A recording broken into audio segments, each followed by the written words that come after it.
recover trust, get rid of this guy. Because this guy is not doing a good thing for the government, not even to the administration, because siyang nagpapapangit sa administrasyon. Nawawala ng tiwala ang taong bayan dahil sa taong ito. Let him go. Parisignin nyo na si Boyeng Rimulya ngayon na.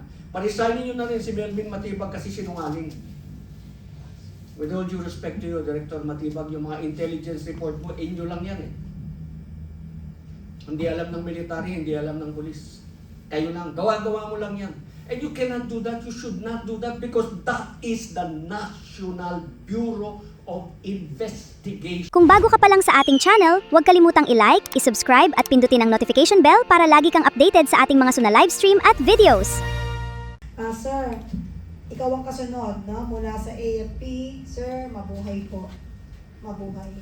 At bilang dating nasa AFP, ano pong epekto sa moral ng tropa at sa tiwala ng tao? Yung pong usaping 18 na naging 14 issue. Sir, please. Siguro hindi sa moral nung marami nung ating kasundaluhan, kundi moral nung apat sa ginawa nila, dahil alam nyo, hindi maganda ang paningin sa kanila nung nakararami dahil sa kanilang ginawa. Ano? Mas maganda kung nanindigan sila, mas maganda kung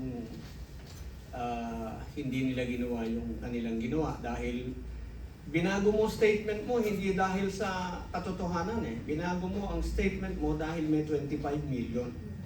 So, yung epekto sa inyong apat, sa pananaw ng marami mong mga dating kasama, na yung iba doon ay talagang nagbuwis ng buhay para sa bayan, pagkatapos ikaw sa gawing huli, akala nila maninindigan ka, manan-rider ka lang pala. So, in that sense, yung marami hindi maapektuhan yun na dahil merong apat na bumigay, malolomoral sila. Hindi. Mas lalo silang magpupursige, mas lalo silang magkikimkim ng galit dahil yung katotohanan ay inyong pilit na gustong itago. Yung pananagutan, yung katarungan.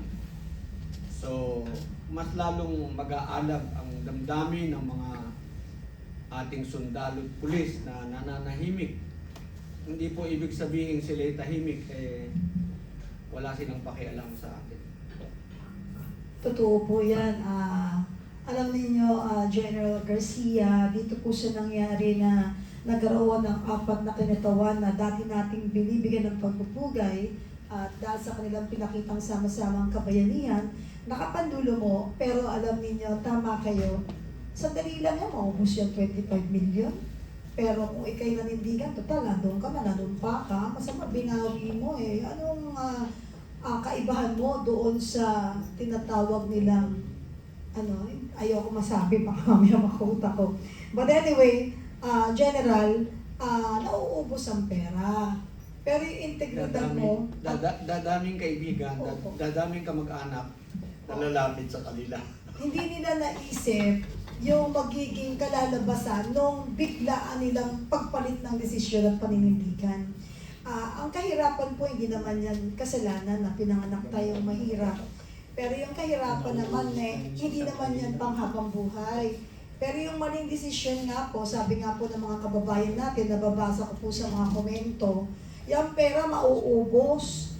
Pero yung iyong integridad, yung pagkatao mo, hindi natin alam kung anong dating. It will affect your family also and loved ones. Kasi if you can take the shame, how about your family? Di po ba? Kaya sabi ko sa 14 kapit, it's an eye-opener to the 14 brave Marines also, na kahit nga isa na lang yan, hanggat mo naninindigan, may pag-asa ang bayan, 14 pa yan. Hindi natin sila pwedeng i-judge just because of yung bumaligtad or binawi ang mga statement. Ang pangit po talagang tingnan. Hindi po talaga ninyo marilin lang ang mga kababayan natin, no? Alam nila yan. Huwag kami. Anyway, sir, sa atin pong pangalawang question, sir, General, paano po natin ibabalik ang tiwala ng tao sa ating mga institusyon? Lalo na po sa mga kababayan natin. Dito po sa NCR, nakita ninyo, nag-uurmentado na ang lahat dahil binaha tayo. Nasa syudad tayo, lubog tayo.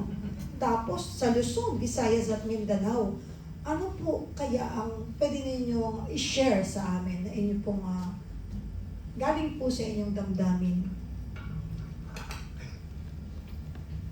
Boying Remulla resign. Kailangan po yung mga taong katulad ni Boying Remulla na nasa gobyerno ay mag-resign. Yung katulad ni Melvin Matibag dapat mag-resign. Yung katulad ni John Vic Remulla dapat mag-resign. Yung pong mga tirador sa gobyerno na nagpapatahimik sa mga taong nagsisiwalat ng katotohanan. First and foremost, you want to get back, you want to recover trust of the people. Get rid of the people na gumagawa ng masama sa gobyerno. Okay? So, kailangan, kung gusto mong ibalik ang tiwala ng taong bayan sa mga institusyon natin, especially yung Office of the Ombudsman, which is a constitutional institution nilagay sa ating saligang batas for a purpose, to guard against graft and corruption. Guard against, hindi protect the grafters and the corruptors in government. Yung po ang nangyayari ngayon. You want to recover trust, get rid of this guy. Because this guy is not doing a good thing for the government, not even to the administration, because siyang nagpapapangit sa administrasyon. Nawawala ng tiwala ang taong bayan dahil sa taong ito. Let him go. Parisignin niyo na si Boying Remulla ngayon na.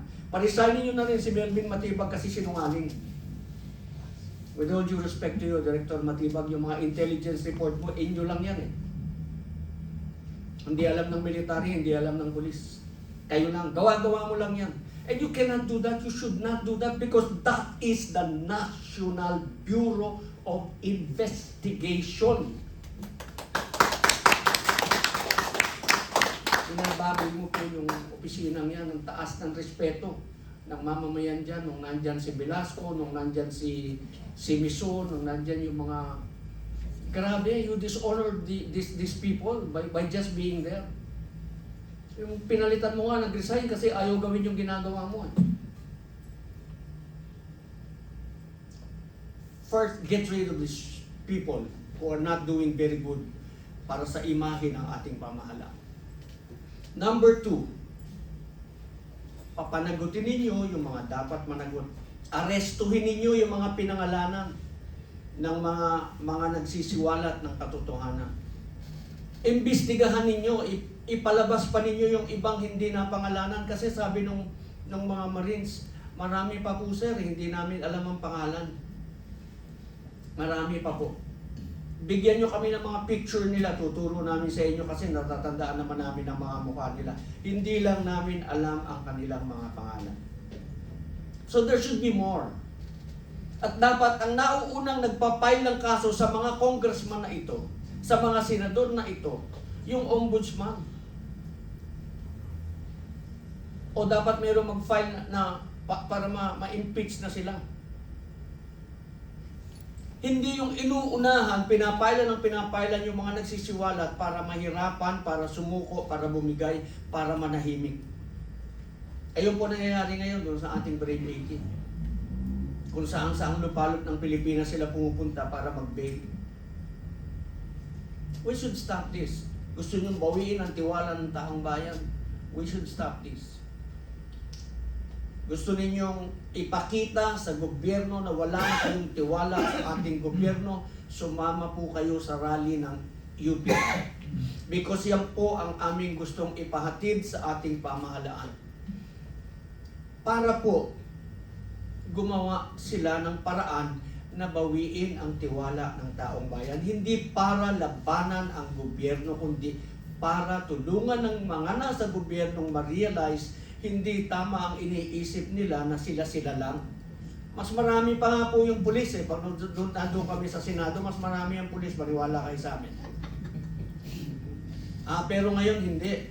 Mas marami na po ang tao kesa sa pulis. And this is what I can tell you. Hindi kayo makakahingi ng reinforcement sa mga ibang lugar dahil magkakaroon din ng rally sa mga bawat lugar na kinalalagyan ninyo. Yes. Mauubos po ang pulis. hanggang sa maniwala kayo sa taong bayan. Maniwala kayo sa boses ng taong bayan, hindi na po kami masaya sa ginagawa ninyo. Kapening, ano lang ako, no? Kasi sa bait ni General Garcia, ngayon ko lang siya talaga nakita yung panggigigil niya kay Ombudsman Remulla at saka kay Matibay. Grabe yung no? Daman-daman natin. Oo. Sobrang nakaka-touch kasi parang nakakagigil. Tapos pag siya yung nag-deliver, napaka-soft-spoken niya. Pero ang laman, grabing tapang. Salita pa lang, daman-dama mo yung gigil talaga na nakakaloko na masyado itong dinaranas natin sa ating bansa.